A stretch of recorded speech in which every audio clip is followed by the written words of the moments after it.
Voici la troisième et dernière partie du corrigé de TD numéro 3 d'optique géométrique. Elle sera consacrée au dioptre sphérique. Exercice numéro 6. On considère un dioptre sphérique de centre C, de sommet S et de rayon S égale 4 cm, séparant deux milieux d'indice n égale à 1 et n' égale 3,5. Ce dioptre est utilisé dans les conditions de Gauss, bien évidemment. Première question, quelle est la nature de ce dioptre sphérique?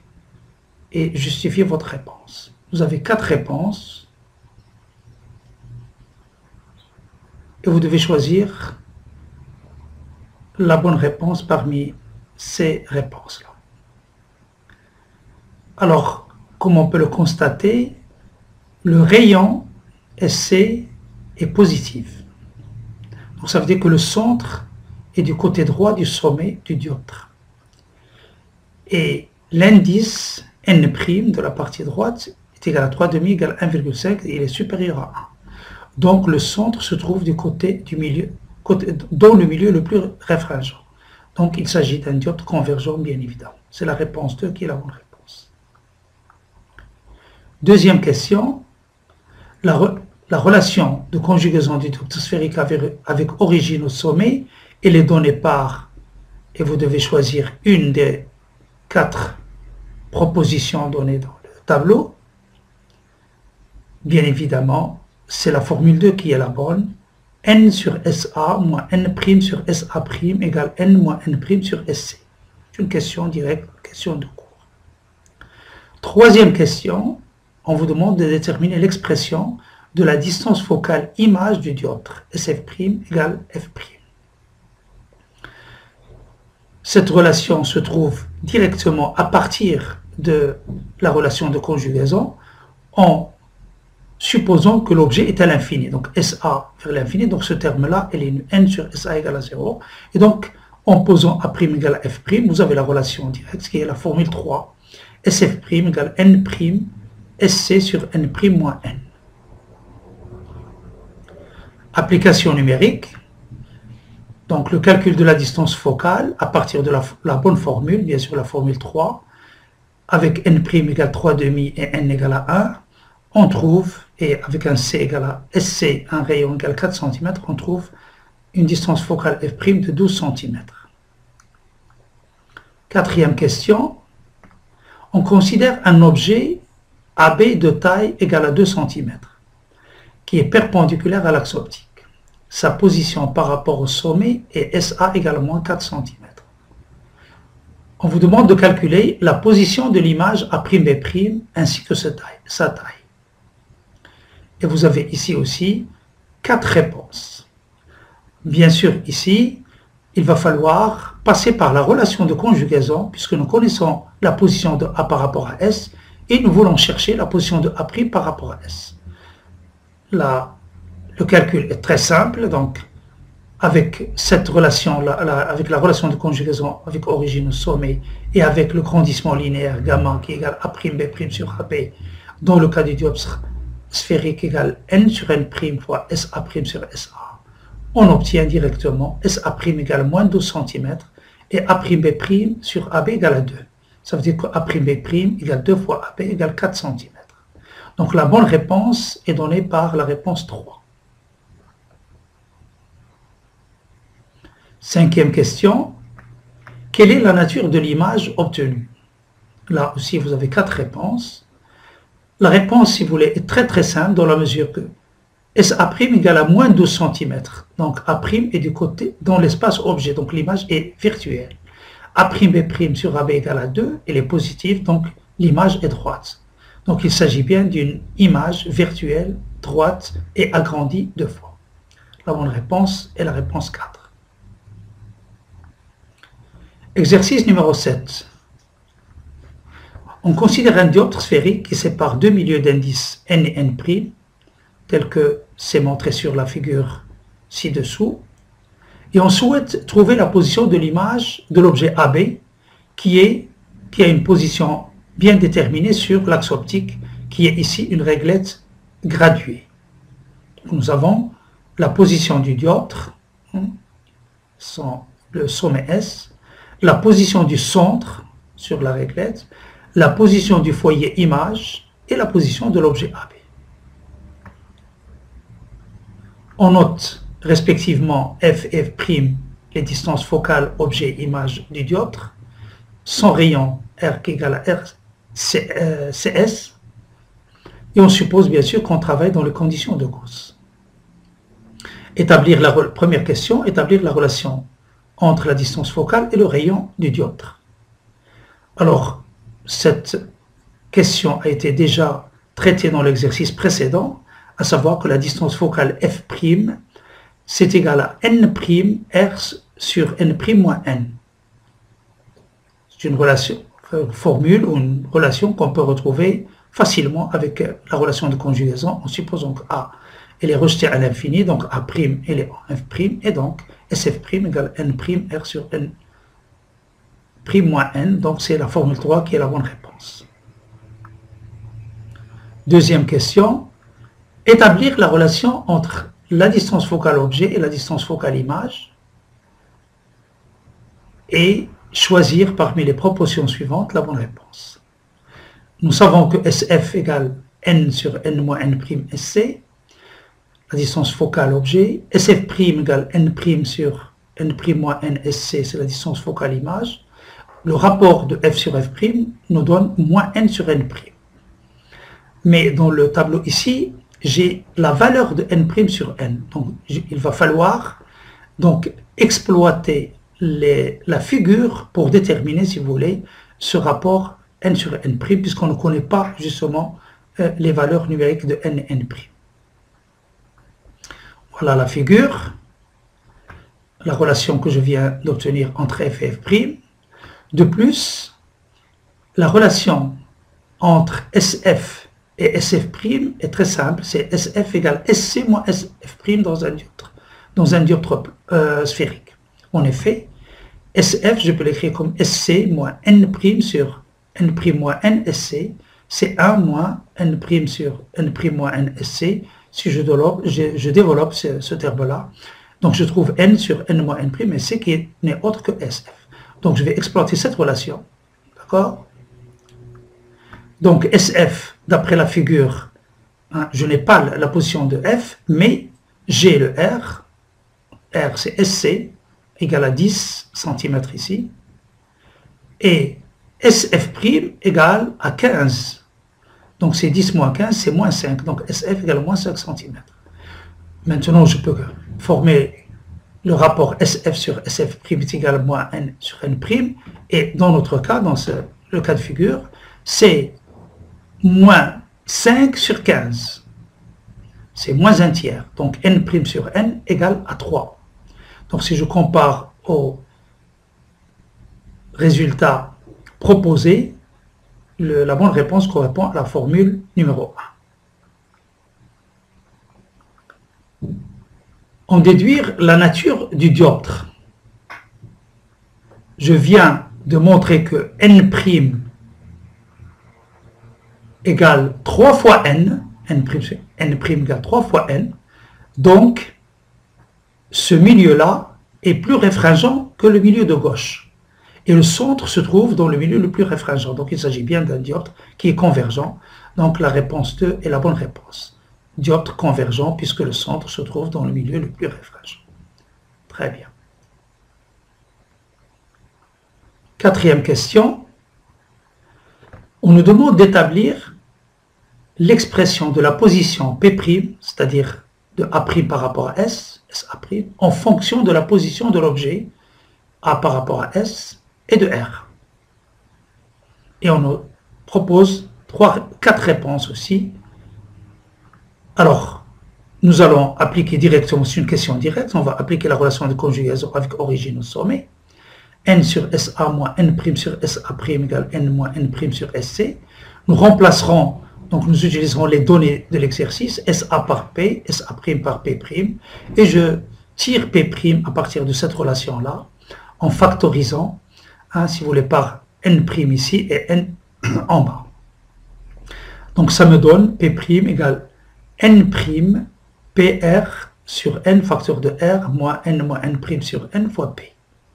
Ou bien, avec n prime sur n égale à 3, donc c'est 3 fois P fois R sur R moins facteur de 1 moins n prime sur n fois P. Alors n prime sur n égale à 3, donc 1 moins 3 c'est moins 2, moins 2 c'est plus 2. Donc je factorise avec 2 ici, et donc j'ai 3 demi PR sur R sur 2 plus P. Et comme vous le constatez, cette relation-là correspond bien à la formule 3, qui est la bonne réponse. Cinquième question.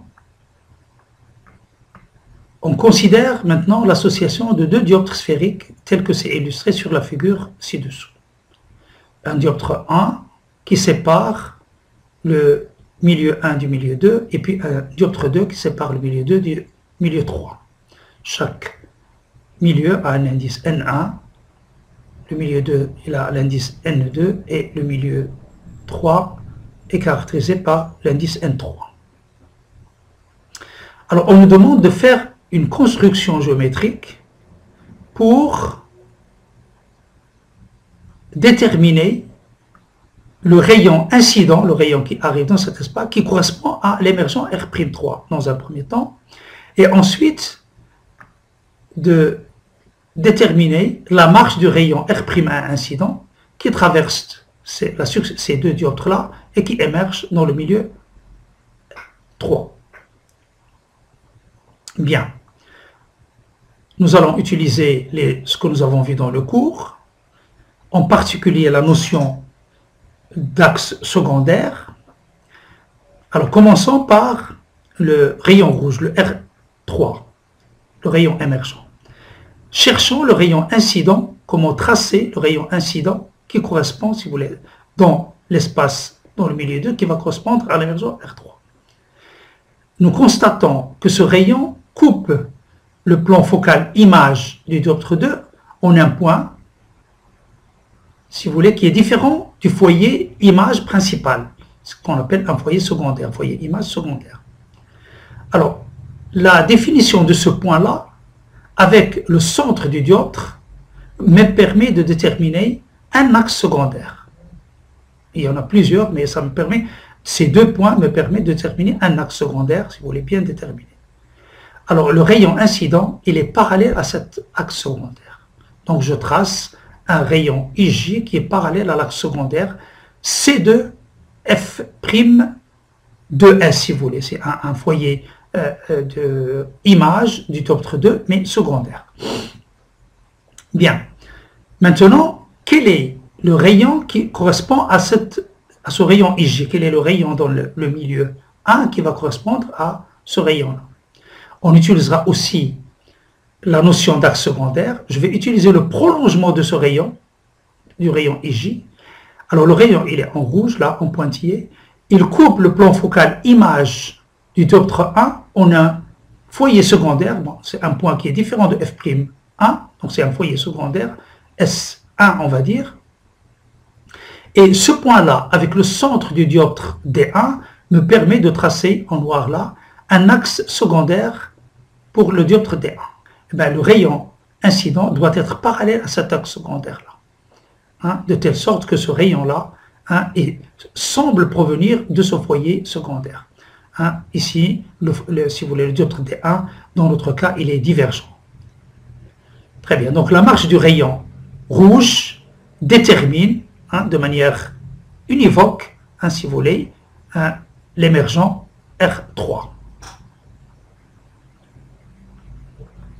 Deuxième partie, cherchons maintenant comment ce rayon incident R'1 va, si vous voulez, effectuer sa marche à travers le milieu 2 et puis émerger dans le milieu 3. On va utiliser toujours la notion d'axe secondaire. Je vais prendre un axe qui est parallèle à l'incident R'1. Un axe, mais qui passe par le centre. Donc, je dis bien, un axe, je prends ma règle, et je trace le parallèle au rayon incident qui passe par le centre C1 du dioptre. Et bien cet axe-là, il coupe le plan focal image de D1 en un point, en un foyer secondaire, qui est différent du foyer image principal. foyer secondaire F'S1 par exemple, ce point-là me permet, si vous voulez, de déterminer donc l'incident, voilà, I'J'.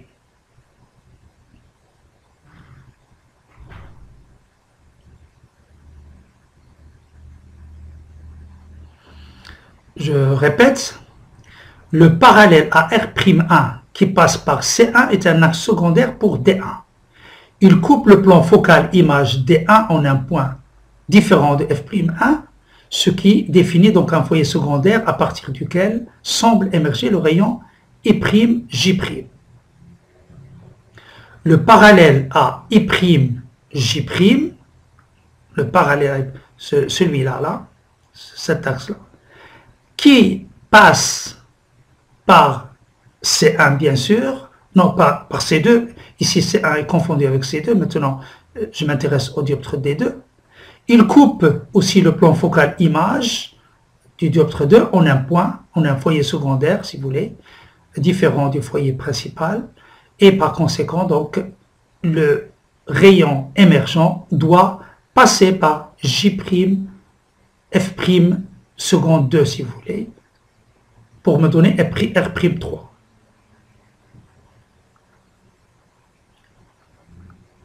Dernier exercice de la série. Nous considérons un dioptre sphérique séparant deux milieux d'indices n et n', tel que c'est illustré sur la figure ci-dessous. On souhaite trouver la position de l'image de l'objet AB.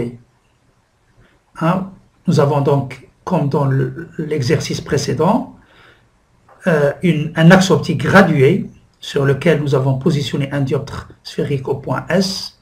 Nous avons le centre C du dioptre, nous avons le foyer image aussi du dioptre, et nous avons placé l'objet AB en un point précis sur cet axe-là, repéré par Z qui est égal à SA.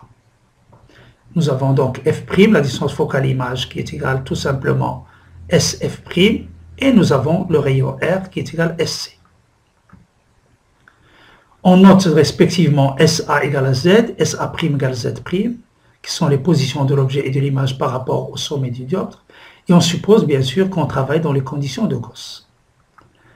Première question, on nous demande d'établir l'expression de Z' en fonction de Z, c'est-à-dire utiliser tout simplement la relation de conjugaison. Voilà. N' sur SA' moins N sur SA égale N' moins N sur SC. SA' c'est Z', SA c'est Z, SC c'est R, donc ce qui me permet de tirer Z' égale N' facteur de ZR sur N' moins N, Z plus NR.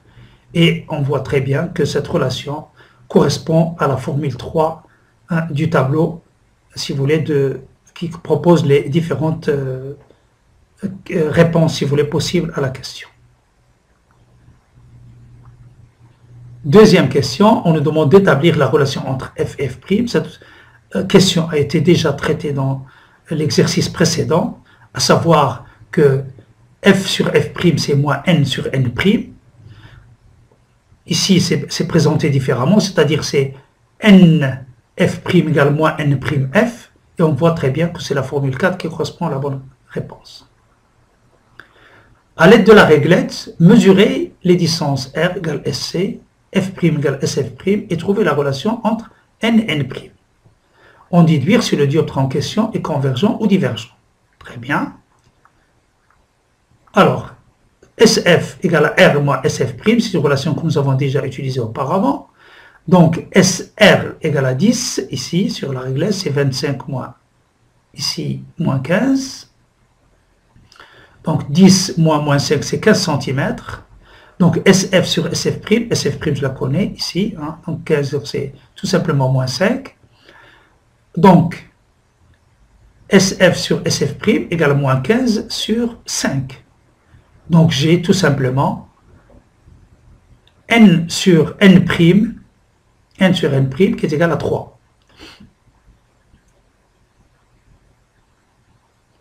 Donc, N' égale N sur 3, ce qui implique que n' est inférieur à n. Alors si n' qui caractérise le milieu 2 est inférieur à n, et le centre se trouve dans ce milieu-là, et bien ça veut dire que le milieu est divergent. Donc c'est la bonne réponse, et la réponse 4. Le dioptre est divergent puisque le centre se trouve dans le milieu le moins réfringent.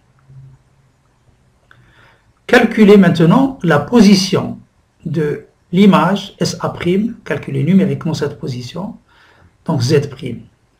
On vous donne 4 réponses numériques et vous devez faire donc une application numérique pour choisir la bonne. Bon, nous savons que n' égale n sur 3 ou n sur n' égale à 3. La bonne réponse, c'est la formule 3 que je reprends ici. Donc je remplace, si vous voulez, correctement, si vous voulez, dans cette expression-là, et je trouve que ce Z' égale moins 5 sur 7, c'est-à-dire moins 0,714 cm. Et ça correspond à la réponse numéro 1. Merci de votre attention.